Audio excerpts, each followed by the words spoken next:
Welcome to the Soulful Sound Podcast, where you will find conscious, inspiring content to support your healing and transformation. Now, before we jump into today's episode, I want to extend a heartfelt invitation for you to be part of our community, where more insightful conversations await to guide you to heal, grow, and thrive. Simply click the subscribe button. It means the world to me. Your support, your comments, everything is truly incredible. And we're only at the beginning of this awesome journey together. I'm so excited to be on this adventure with you, and your subscription is a valuable part of making it all happen. Thank you so much for joining, sending you love, healing, and sound wherever you are. Oh, yummy, yummy, yummy. Just so yummy. I am so honored to introduce you all. Welcome to a new episode on the Soulful Sound Podcast. I'm joined by the beautiful Brother Freedom, who blends Mediterranean charm with German virtues, dedicating himself to teaching mindfulness and creating open-hearted spaces for the well-being of all. Yes. Welcome, Brother Freedom. Thank you, Simone. I'm so glad to be here now. Me And too. imagine. That's probably really jumping off the screen right now. The love, it's palpable. I'm No, just so really, I honored. told you I'm your biggest fan, and I can't Oh, believe I'm on your show today. Like this listening is to my you. dream coming true. Oh, oh, wow. How beautiful. Well, I'm honored and I'm so grateful for your presence today. So thank you, thank you, thank you. Well, I love to start these episodes with just and I know this is a really big question, so you go where you want with it. Just a bit about your personal story. We're going to talk about a lot of these things that you've been through, but here you are sitting in front of me, a Zen monk. Like, how did you get there? Like, tell us a bit about your story. Yeah.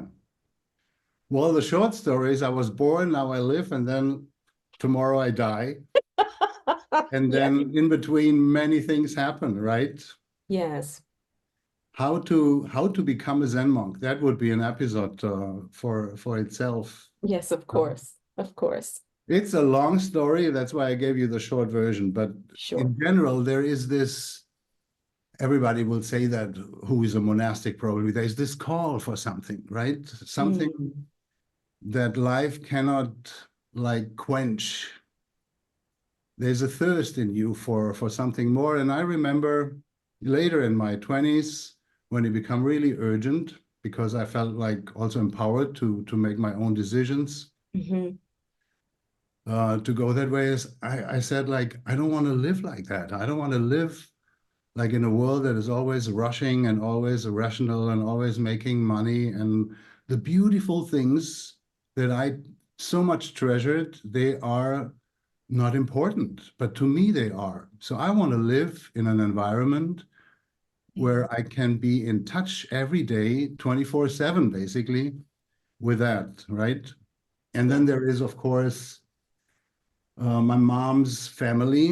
They had Franciscan monks Mm. since, I don't know, the 1700s. In every generation, there was a monk, a priest. We had an archbishop in our family. That's our hero. So I can't beat that.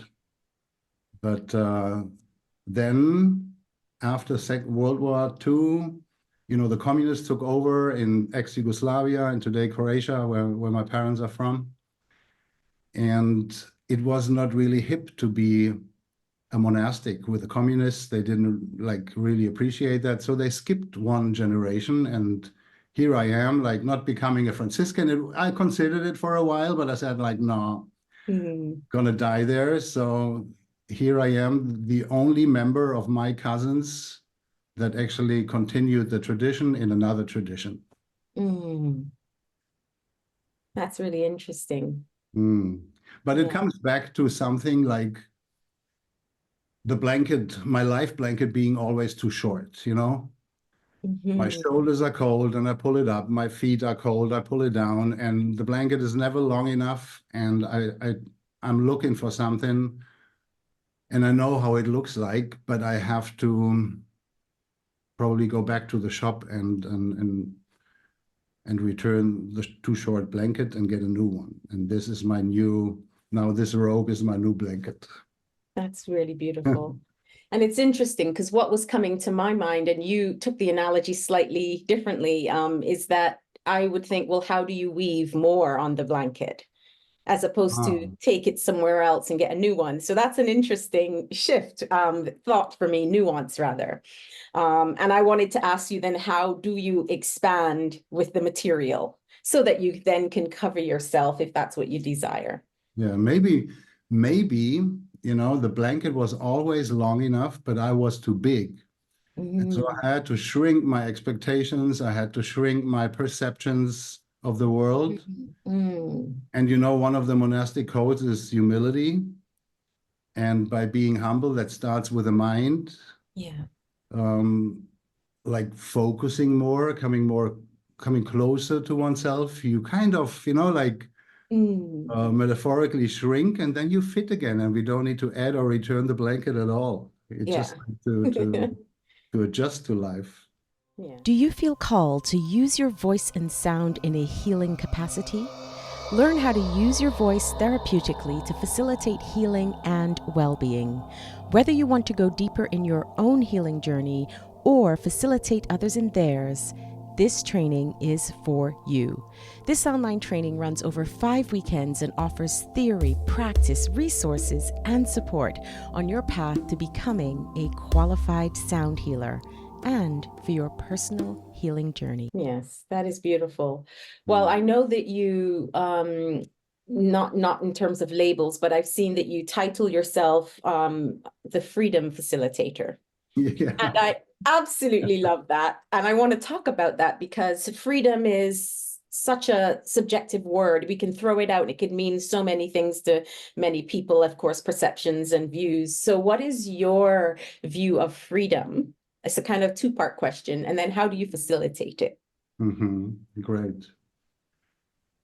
Yeah, I lived in the US for the past 10 years, and freedom there is very different, right? Freedom there, I guess in many countries, I don't want to blame the US, but it's the land of the free, and to do whenever, whatever you want to do, that's kind of freedom, which is not really true for me because I'm asking myself, like, what are my motivations? Are my motivations driven by habit energies, by greed, by anger, by ignorance? Then it's not really freedom, right?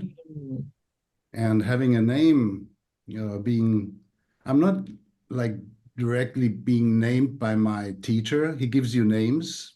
So I translated it into Brother Freedom. My original name is The True Sky of Emptiness Realization, which is very long to introduce myself. I love that.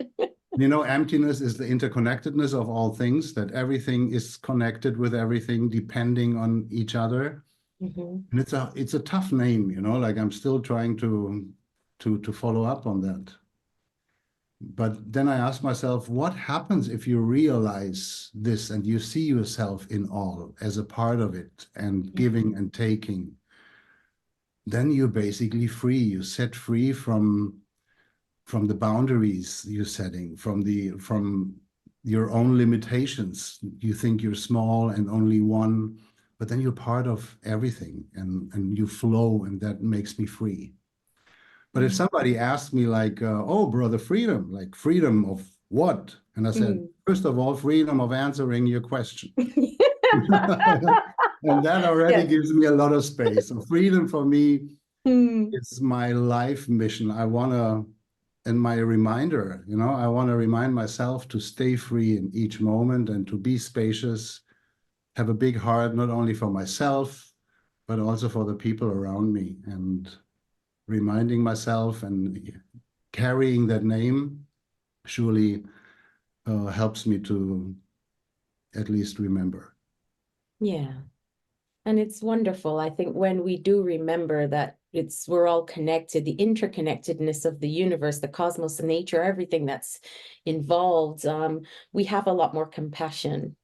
Absolutely, because you are not a separate entity. You are a part of me. Now, since we're talking, where do you begin and where do you end? Where am I? You know, we're exchanging, and Like the world is in constant change. So where is the end and the beginning of what, basically, right? There is Yeah. no clear thing. And a freedom facilitator, you see, I'm a person who often finds himself with his foot in his mouth.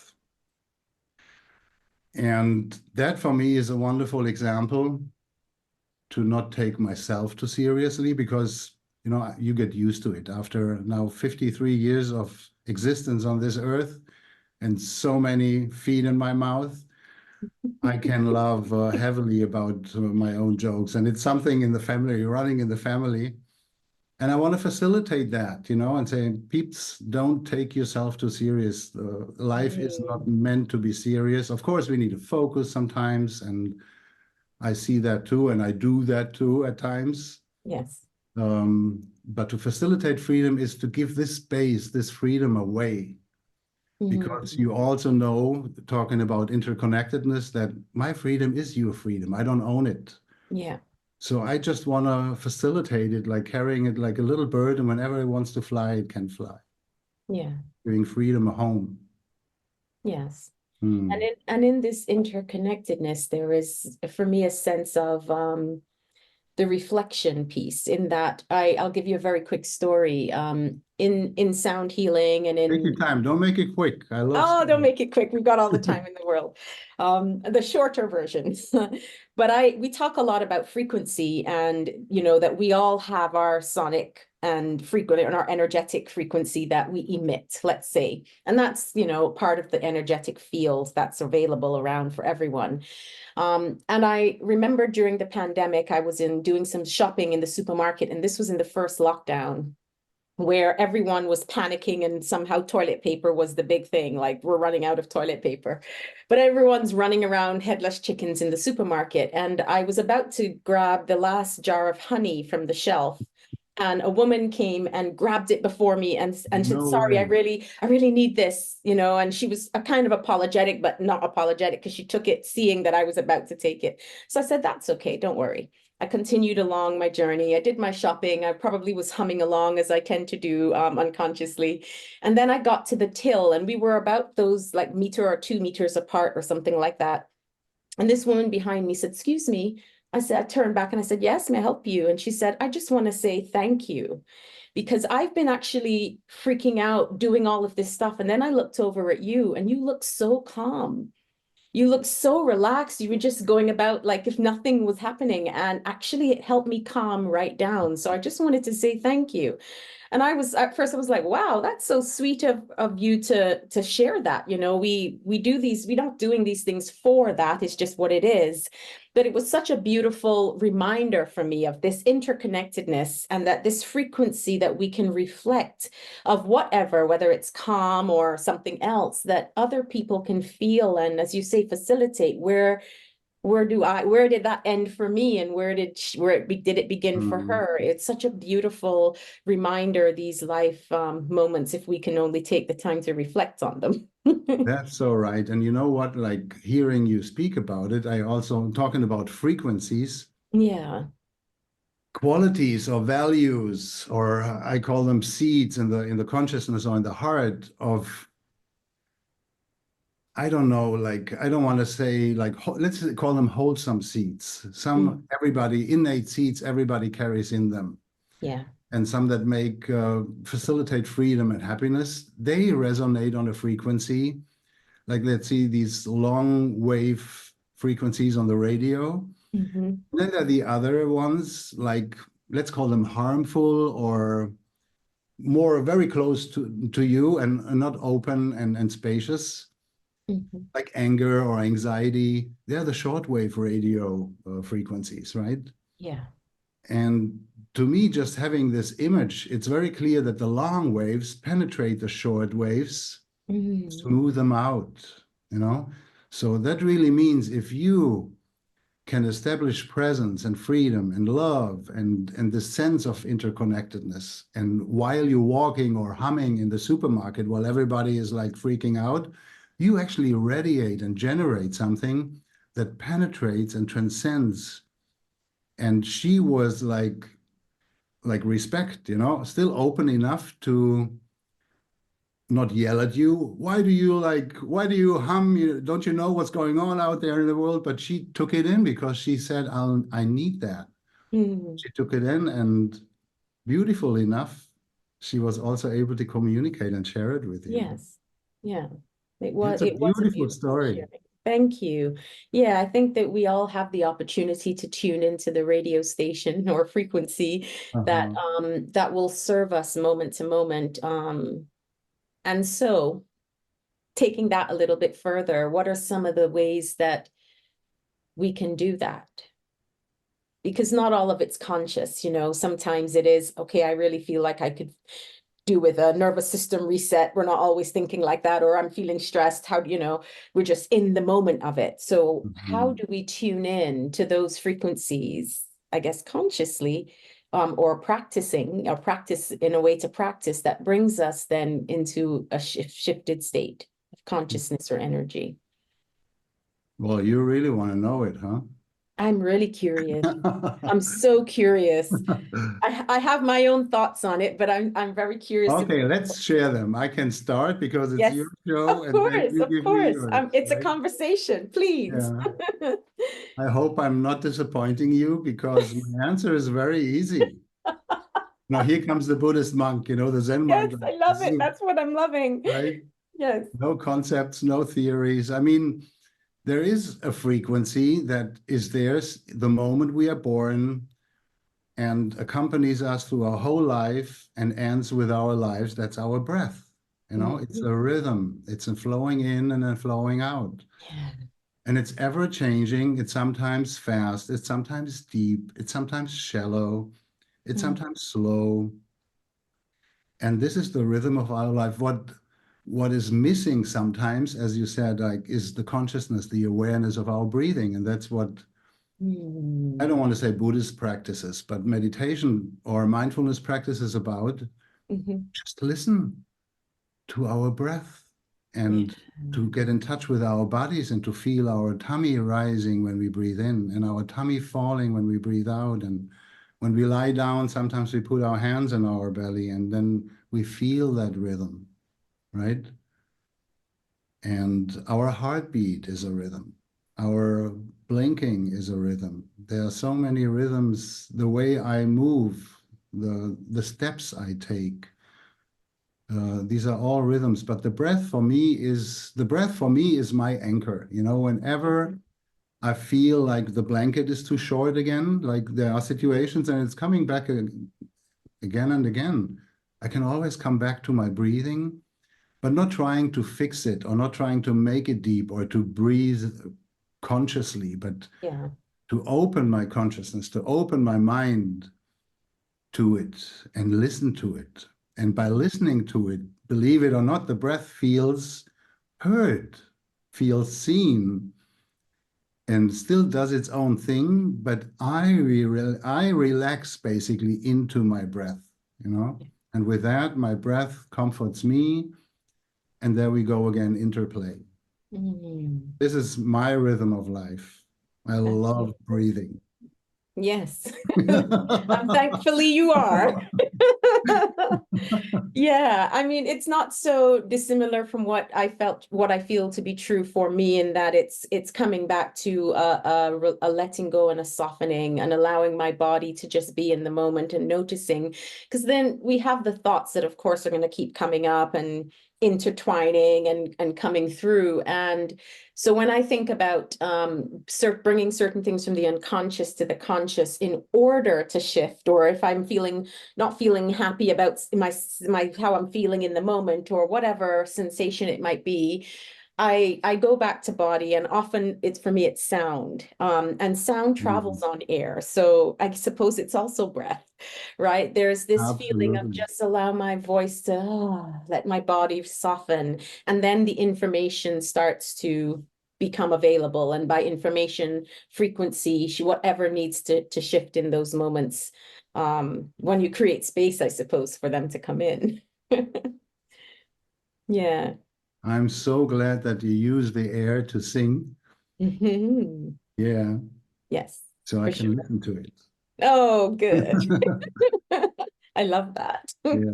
Yes, beautiful. And I know that we do have that in common, that you have a background in music and you still use music a lot and infuse a lot of your work with music. Talk to me about the musical side. Well, I, thanks for the flowers. I don't see myself like as a musical person really, except of the breathing rhythm. But Mm. I love music. I always loved music, and I started instruments like everyone. I think in first grade with a flute, and then my parents had an argument who is the musical talent in the family, and then they sent me to organ lessons. So I played organ for 6 years, and it was terrible. I often went there without having my homework done. And he said, "Why didn't you do your homework?" said my teacher. And I said, "I know, but I couldn't because my chair broke." Or some stupid excuses because I didn't know anything anymore what to say. Then I played guitar. I taught myself playing guitar.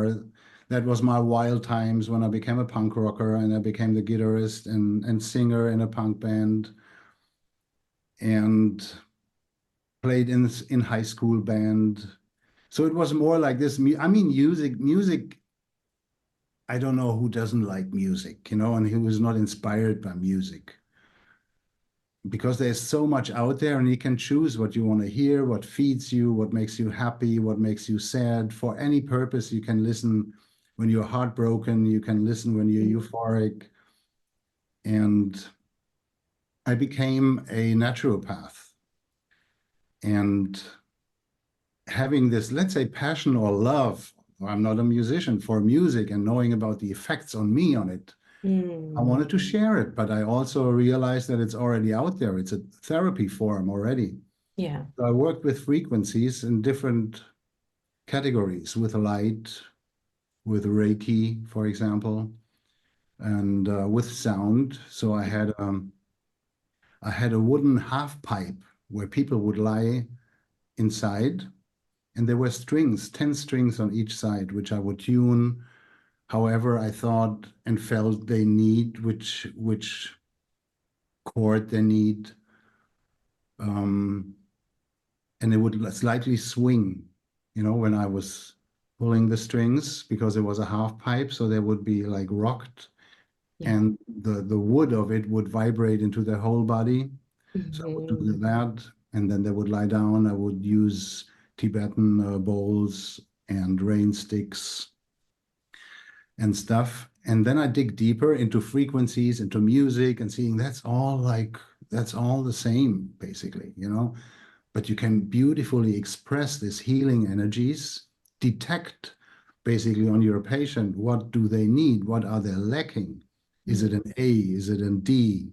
You Mm. know, the different characters of the notes, and then fill them up again. So I stumbled upon a book, which I don't know. I think it's very German, like talking about German efficiency and stuff. It's called the Musical Medicine Chest. Mm. And they have mostly classical music for every ailment you can imagine. So one example is when I had fever, when I have fever still, you listen. When I have fever, you listen. You listen to Beethoven's Fifth Symphony. This da da da da da da da da. Mhm. And you listen to it nonstop, and it will, how do you say in English, run out your fever. It will tear it out Yeah. Yeah. because you will get so excited. All your cells will get in such a vibration that there is no space. They vibrate so heavily that the fever Yeah. will run away, basically. Yeah. And there are, for moods, for emotions, for anxiety, there are so many. And I think on a personal level, we choose the music we need to hear right now, Mhm. right? Sometimes we don't know really what is good for us, and everybody knows that if you're honest to yourself, and Yes. choose the wrong music and the wrong time. Like when I was, I don't know, heartbroken because my girlfriend left me, and I would just listen to this all by myself, and crying and crying. It would not getting better until my mom or my sister would tell me, stop it, You Yeah, I'm got to sure that was listen making you to feel so much better. you got to listen to Monty Python's Bright Side of Life now or something else. And that does the trick to get to know ourselves, to get to know the frequency we are vibrating on in that moment, Yes. and add on or reduce or balance. It's all about that, or facilitate and foster some frequencies that you know in that moment, or you hear something and it's neither good nor bad. It doesn't do anything. I can listen to it. Do I want to? Or I want something uplifting or something like that brings me down and calms me down a little bit. And so you choose, and this is conscious, and this gives you also power and enables you to be a conscious human being Yeah. that is designing basically its own happiness. Mm. That's beautiful. Like if you have that empowerment, and you do, I know that's why I'm your biggest fan. Aw. I want to learn more Now about like you're giving me expressing myself. flowers. Oh man, when I wanted to come like this into the podcast, yeah, I made it. I made it to you. Ha. No, no, really, I'm not Bless kidding. you. Really, really. I would love to be able to, when I hear and listen to your work, how you can express yourself. Mm.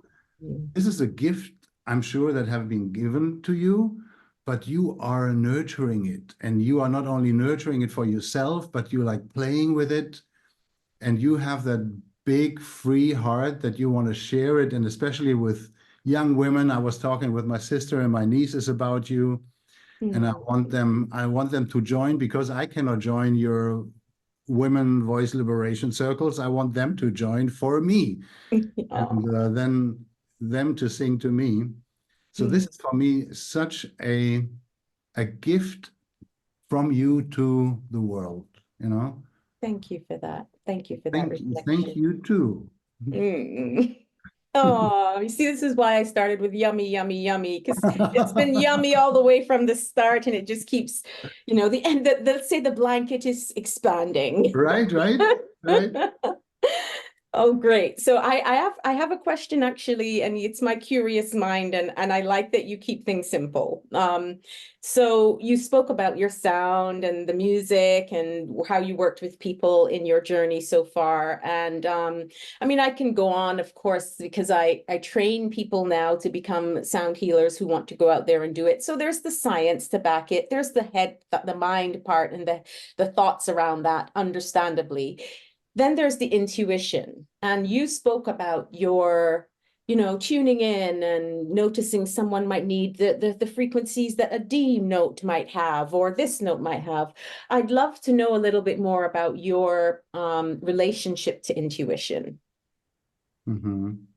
It's top secret. I'm sorry. Oh, I darn cannot it. reveal I cannot reveal all my tricks. Who will book me if I'm telling you how life works? Huh?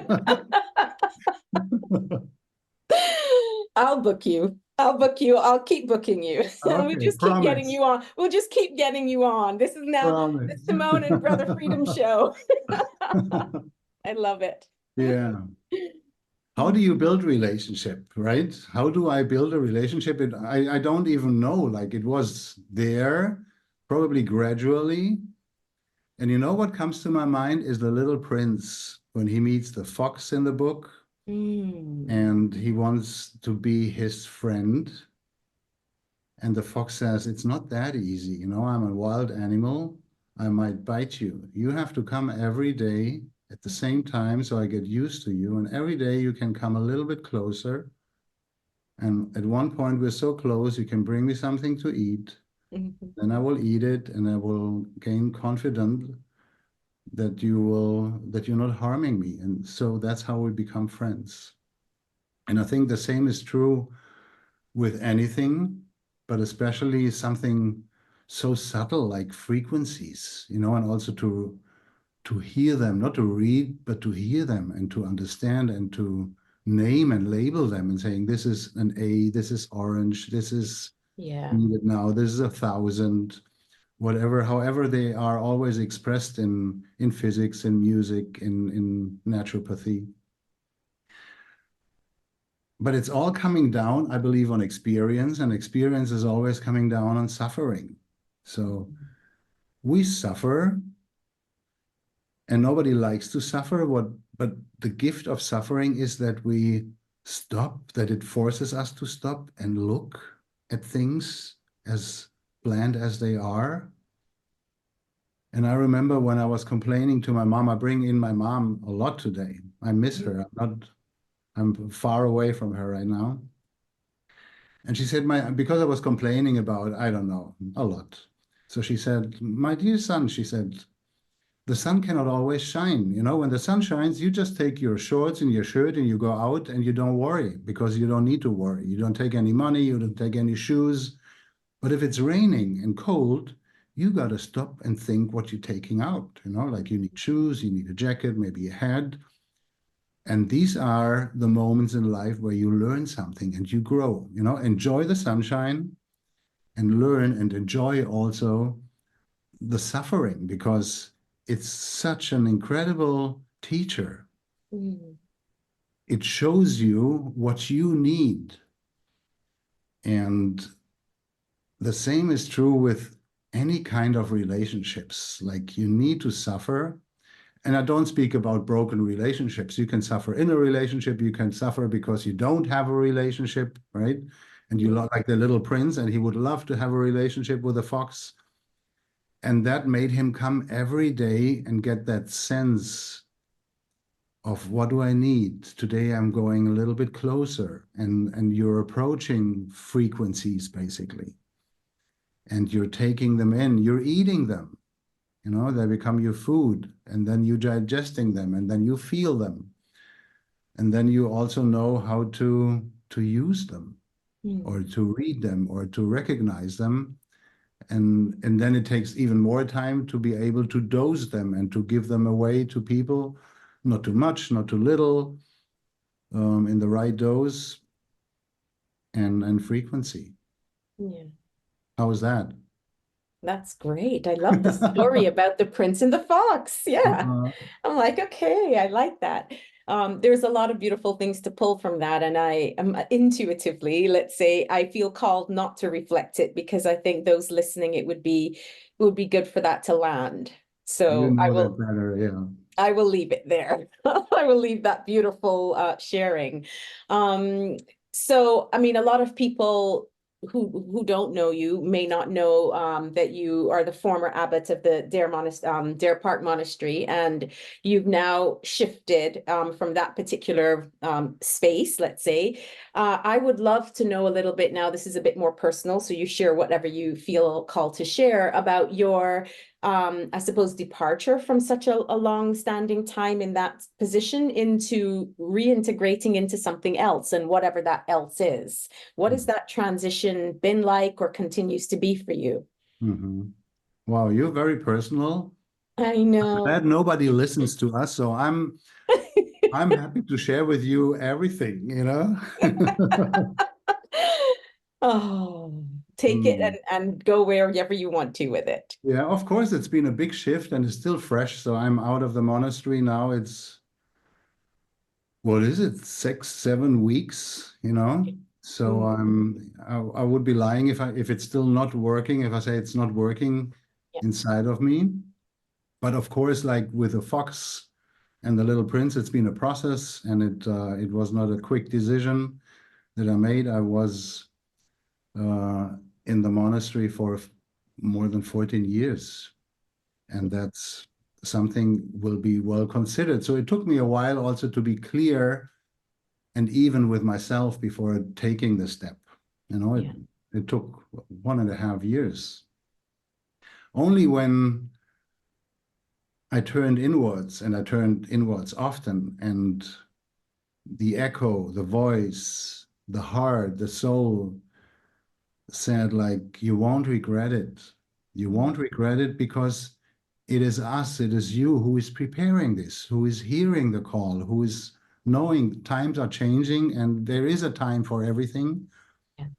And for you, it is the time to go on, to move on, and to bring that, what you have learned, what have been given to you, to bring back to your people. And the monastery is a great place. It's a great place for transformation, personal healing, growth.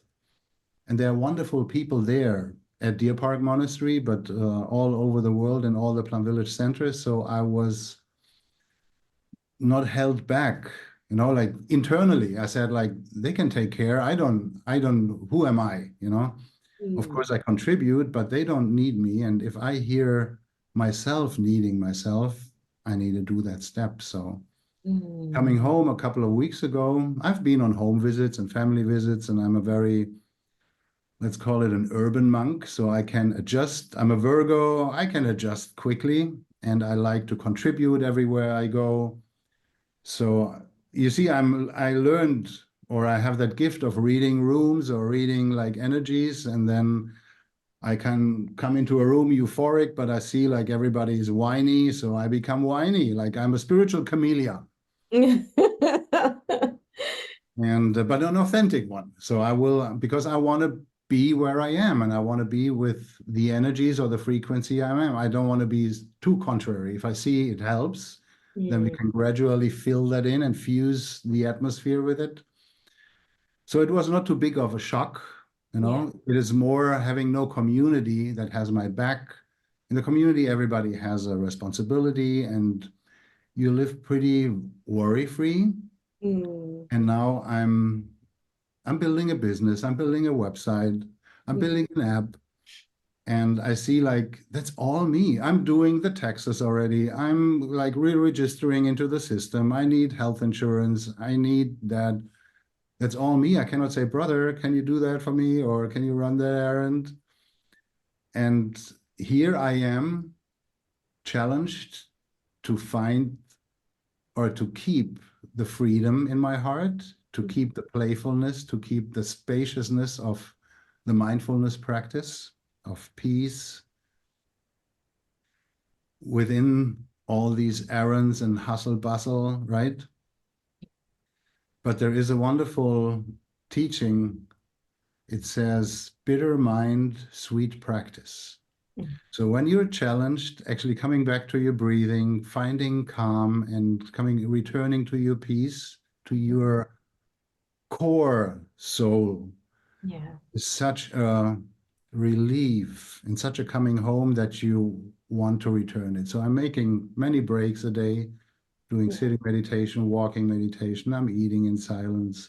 I'm doing deep relaxations. I'm listening to music, selected music that I know will facilitate what I need right now. And it's all about like keeping the peace in your heart. And I can do that in the monastery. I can lose my peace in the monastery. I can lose it out there. Yeah, of course. So I'm still waiting for the big challenges to come. So for now, I was really busy and I was challenged with stress. And now I will see what comes next. Yeah. Maybe you can tell me, you guys can tell me what I have to watch out for. Yeah, right. I think whatever comes your way, you've had enough meals with the fox now, let's put it like that.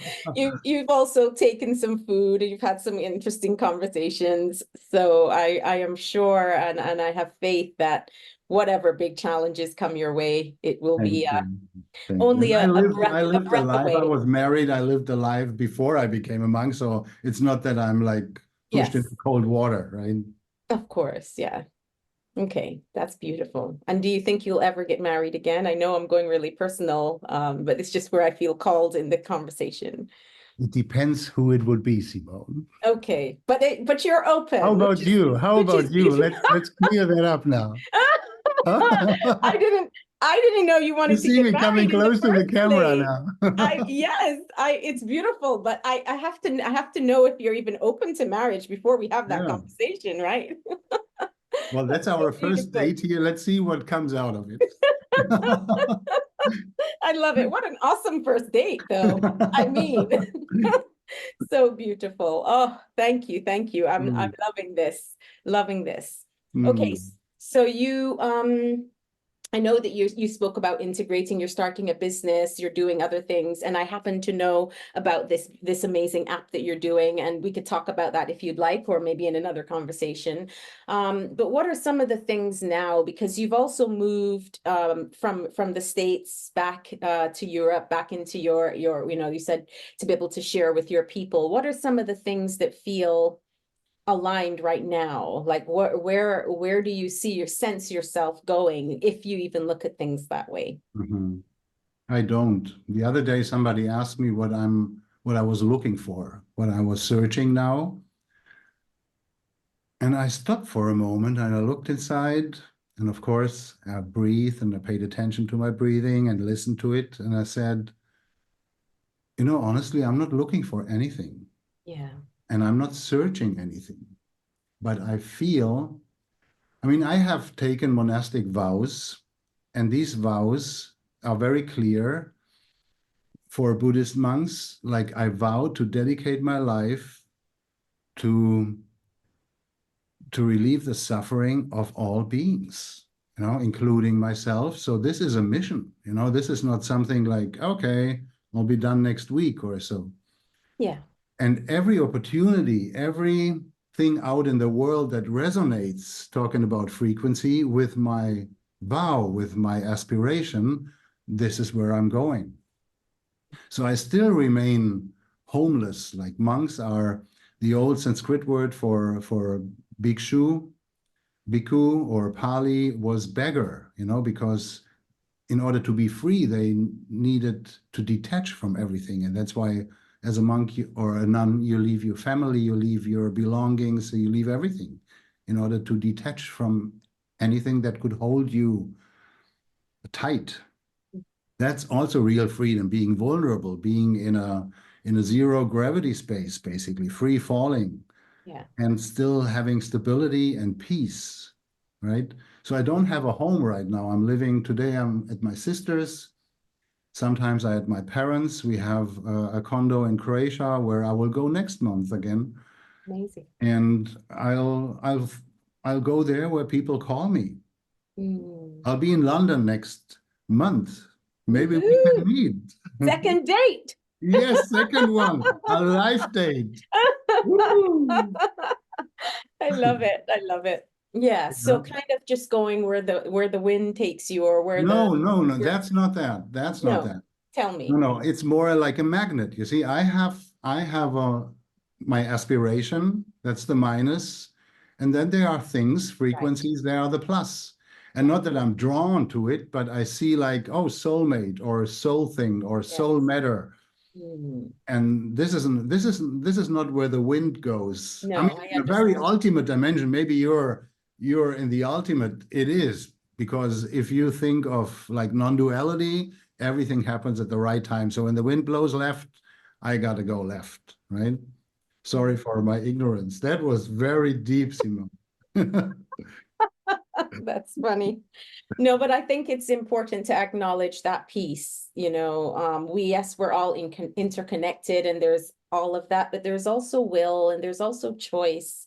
And that, I mean, you used the word call a couple times, and you felt called, you heard the call to kind of do something different. And I'm sure you felt the call at the beginning of your journey becoming a monk. There was a call going in and there's a call going out, right? It actually reminds me of one of the sayings that I'm very grateful for, that I'm bringing my mom into, that my mom blessed us with, and that is, the soul knows and the rest of you just needs to catch up.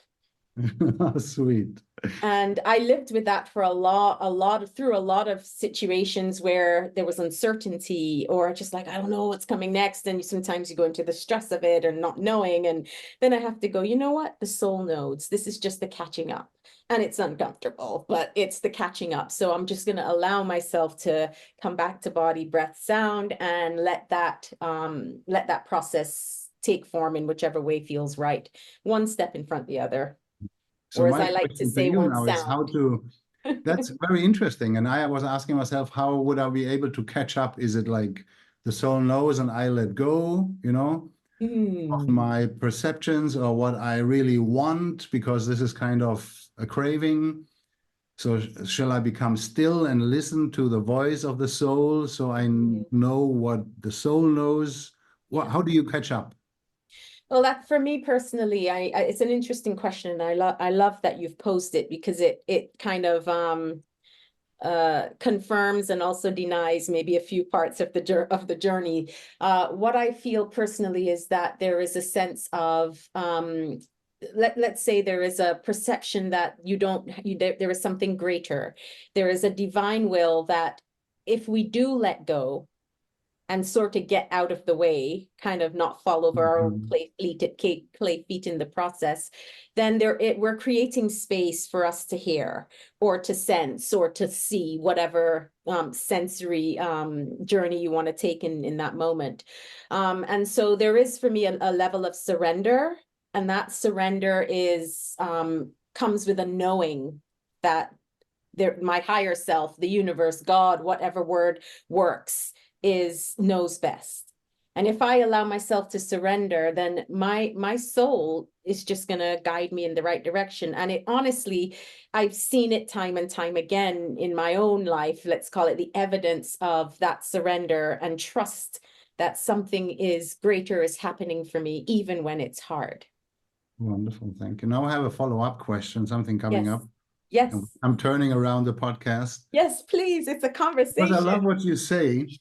And then when you step aside and let the soul unfold, does that also mean that there is a way given to you already, which you yourself, with your little petty limitations and expectations and ideologies, are in your own way with? But if you are able to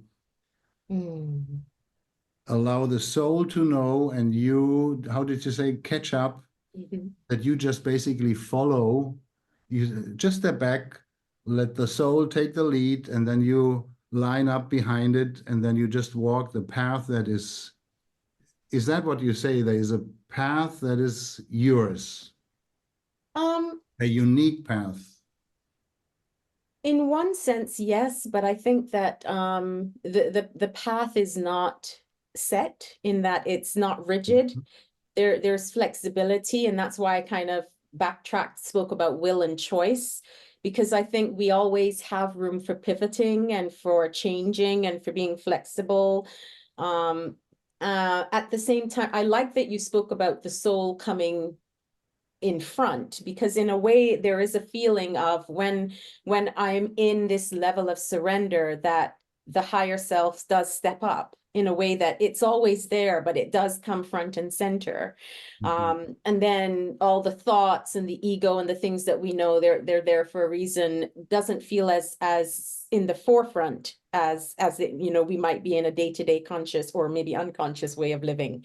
So there is a level for me of the soul knowing, and the catching up is when I visualize it, because you spoke about visuals and I really like that. I almost see let's say there is this really solid form of me, right? Very sturdy, grounded, solid. And then there's this like whispery attaching to this other part that's just allowing magnet to gradually come closer to reintegrate. So it feels more like a surrender and a reintegration. I see. Yeah. And now here an add-on, because I love that image a lot. When you said, like, it's not a determined path that you walk, that would be an algorithm or like too programmed. Yeah. And even some people say so, that our life is determined already. I also love the flexibility and spontaneity, and also to allow me to make mistakes, right? So here comes the Buddhist teachings as an add-on to yours, saying it's a present moment by present moment, stepping into freedom or God or the soul or the future. And with each step we are taking, there's in front of us a new yard being laid out. And if you make a step to the left, there is that path going out. So what I experienced in my life, having made many mistakes, because my dad taught me, my dear son, he said, never make the same mistake twice. Make it 5 or 6 times, just to be sure. And I Oh, did it. yes. God knows I did. Yes. Yes. So, but each, let's say, call it a wrong way you go or harmful ways because you didn't know better and you harm yourself Hmm.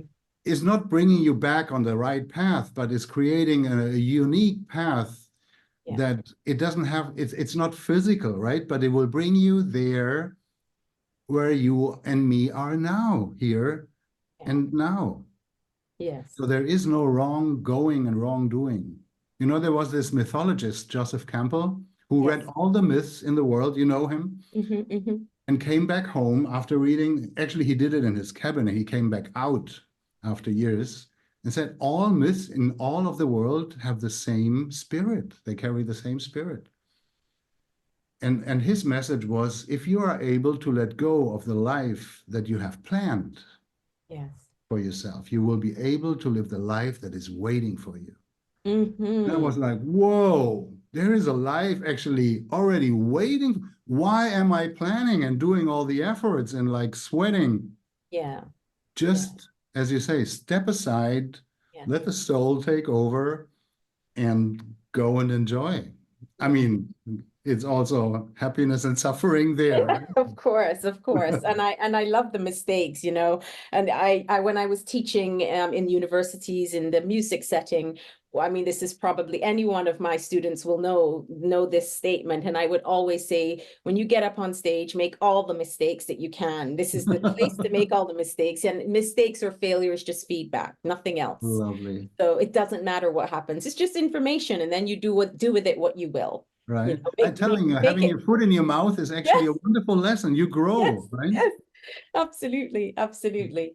And on that, taking this a little deeper, because I really love the thread that's being planted. And you asked me if I feel like, or you said that some people rather think that things are kind of set in stone, that this is how it is.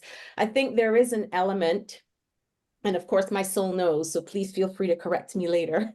But there is an element of maybe in this life, in this incarnation, if you believe that there is, you know, that life goes on, or there's more to us than this particular lifetime that we're in, there is perhaps a choice of, this is the forest or the jungle that I want to explore in this quest. This is the jungle.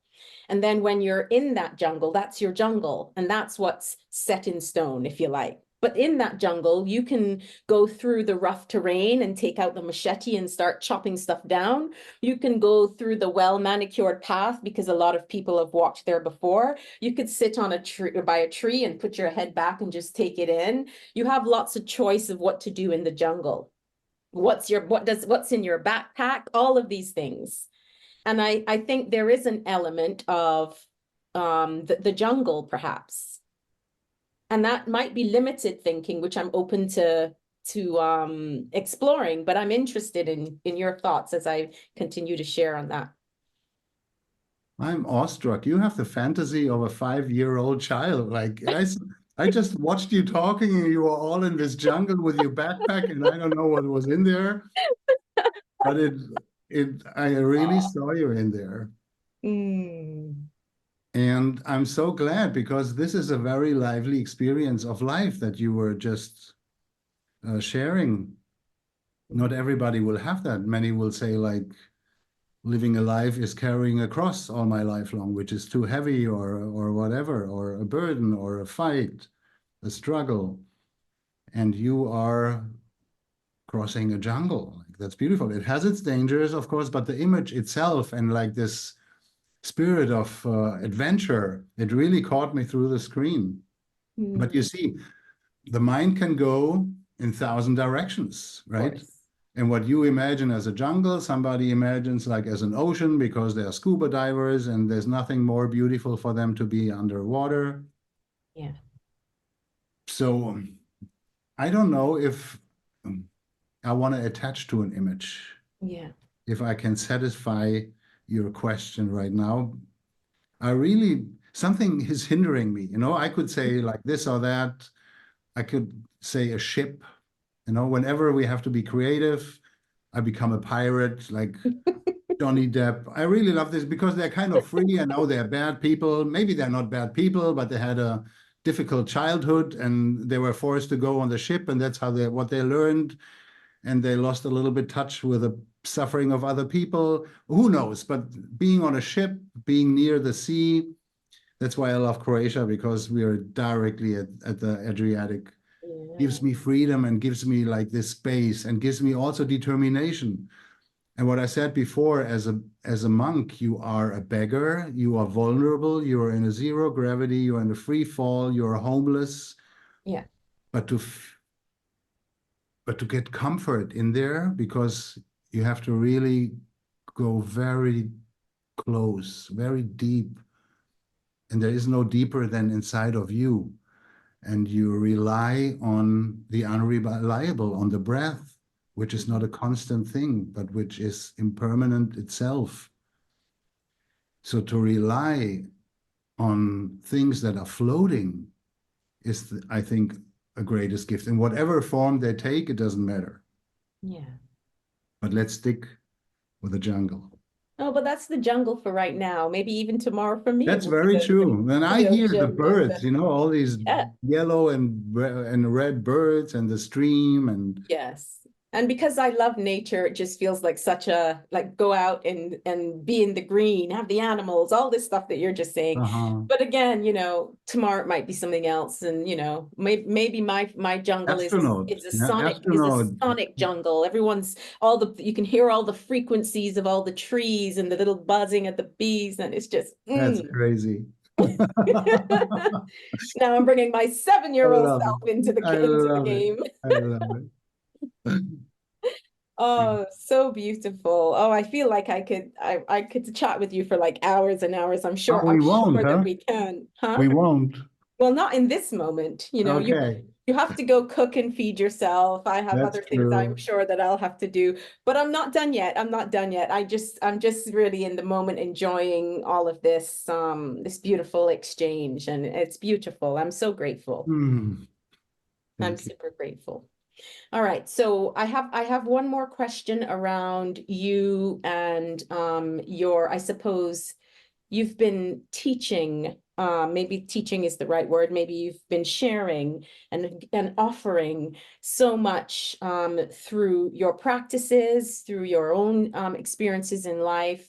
And if you think about the world right now in the state that we might perceive it to be in, with all the ups and downs and the war and the challenge and all of these things that, gosh, we know is facing us in so many ways.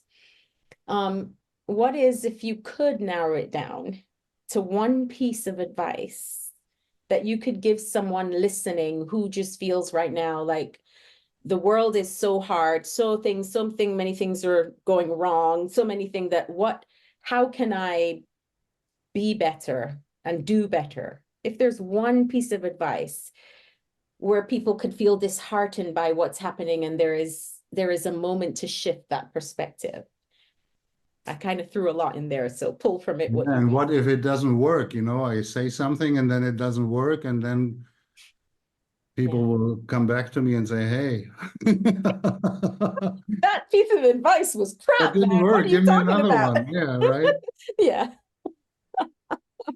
You know, as a monk, what I enjoy, I think, most about being a monk is being a step back, catching up, being a step back from society. So I live in society. Also, when I was in the monastery, we all live, we are part of society, but we determinedly like step back a little bit and look at everything. And I think this is the great virtue and purpose of spiritual people, like who dedicate themselves professionally to something, because they are reminders for society what we are and who we are and how to be ourselves, right? Well, everybody gets distracted by catastrophes, by the hustle bustle, by family, by the birthday party of my mother-in-law, and gets you out of balance. Like there are these, I will call them pillars that say, here, that's who you are,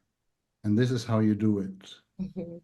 And although I do hope that one day our job will become obsolete, and that's why we're training everyone. That's why I'm training. I want to empower people to know themselves and to apply it to themselves and to become happy even when they're suffering, because they are able to look deeply into their suffering and then share it, as you said, like going to the supermarket and radiate your vibes with people and infect people.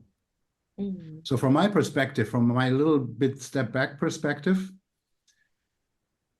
I see the world. I mean, I see climate change, I see political disorder everywhere, I see economic crisis, I see people not able to communicate with each other. I see road rage. The other day I was the victim of a road rage, like crossing a road. And I'm just like, really? I believe there were always these current times you were speaking of, you know? You remember the French Revolution? You remember when we were in Paris these days and we Right. thought we'd have a nice weekend, and then Mm. there was the storm on the Bastille. There were always catastrophes. It's just now that we are here and we are saying it is all so terrible. And it is terrible. Yeah, of course. But it has always been and it will always be, because we live in a dualistic world. Yeah. So that's my take on it, you know, that I step a little bit back and observe it and see it, but I also see then, having this little distance to it, that that's not different from like 1,000 years ago. And when you read history, you know, like it's not repeating, it's like evolving, but maybe it's worsening sometimes, sometimes lessening, but there is always suffering in different forms. Yes. So what I can do for myself, like when I look at climate change, you see, there are volcanoes erupting more often. There are heavier storms. With the insight of interconnectedness, or my teacher called it interbeing, knowing that I'm a part of this, I got to ask myself first, like, can I identify volcanoes in myself, like erupting? Are there storms like inside of me? Are there tornadoes inside of me, which I'm not always aware of, or I'm just projecting it out there? And obviously they are out there. Mm-hmm. Like political leaders, systems, like the how do you call it, the landslide to the right. How much anger, how much like injustice resides inside of me and prevents me from being balanced with the soul, you Mm-hmm. know, to be in the same frequency. So I got to start there, I think, really learning to take care of myself. And there is only one way, I think, or two, either through music or through the breath, you know, coming very close to yourself, paying attention before you pay for a new subscription, you know, for a Netflix. So pay attention to your breath, pay attention to your mind, because there's nothing more beautiful than a mind that is cared for with love and affection. Yeah. Somebody you uniquely and genuinely love and wish well, and it's in your hands. So that's love from inside out. You know, that's my advice. Here you go. Love from inside out. Generate love and generate everything you want to see in the world. Generate inside in yourself, and then just spread it out. Go to the supermarket and let them have your honey. Yes. Thank you so much. That is beautiful. Another moment where words don't need to follow that. Uh, uh, yes. Yes. Beautiful. Thank you. Thank you Well, so much too. I love these wind chimes behind you, right? oh yes, my elements. We have the four elements. Do you bring them out sometimes? Do you I walk? do. I use them in my, they're not just decorative, actually. Everything in this room I use them with, in my sessions, my shamanic drum, my all the different things, the Oh singing man, I want to bowl. sign up for the shamanic. That's the only, because I'm not eligible for the women's singing Oh, you circle. can come for the shamanic work. Oh, Absolutely. I'd love that. I'd love that. Yes. Oh, I'd that's love so that. beautiful. Well, I thank you for your Well, thank you, time Simone. and your presence, and I really celebrate you. I celebrate you. Yes, I'm giving you flowers. Please accept them Woo! for all that you are and all that you have done, are doing, and continue to do to help people connect deeper with themselves, with their true selves, and just being a beautiful example of that inside out approach to Awesome. life. Now, if anybody wants to talk to me, I just like today, I'm so close to finish my website. I'll Yay! give it to you and you post it down there. I So if will you put all guys of your feel links. inspired or you want to hear more or you say that's all nonsense what you talk, here's the truth. Yes. I'm open. Please reach out. Yes, of course. I will absolutely put all of your links below this episode. And I like to ask my guests all one question, the same question at the end of all these episodes. And that is, what is your soulful sound to the world? A self-prayer or desire that you wish upon the world? It is a song. Mm.